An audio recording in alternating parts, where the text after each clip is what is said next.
In primetime news this evening, man fatally shot and gallons of gasoline confiscated. Police High Command looks for further reductions in crime in 2025.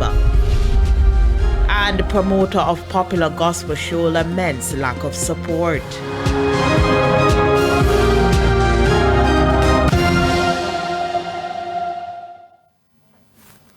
Good evening and welcome to Primetime News. A very special welcome to our viewers on TVJ International in the Cayman Islands and online at onespotmedia.com. I'm Anthony Lug. And I am Andrea Chisholm. In business news, analysts talk about the state of the Jamaican economy and what should be done in 2025.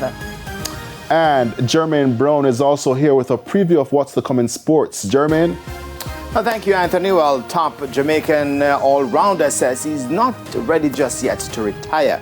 We'll tell you who a bit later on. Thank you, Jermaine. And Romaine Robinson is here with a preview of what's to come in the weather. It was raining before I came in the studio, Romaine. Yes, it was. We do have a prefrontal trough that is affecting sections of the Western Caribbean, which does include sections of Jamaica. And we are expecting that cloudy conditions are likely to continue into tonight and tomorrow morning, especially across sections of eastern parishes.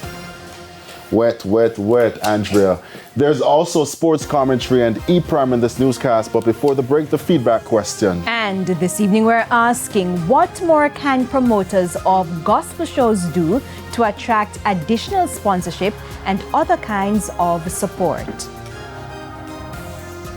You can share comments online at facebook.com/televisionjamaica and post on X at TVJ News Center. Stay with us. Primetime News returns right after this break.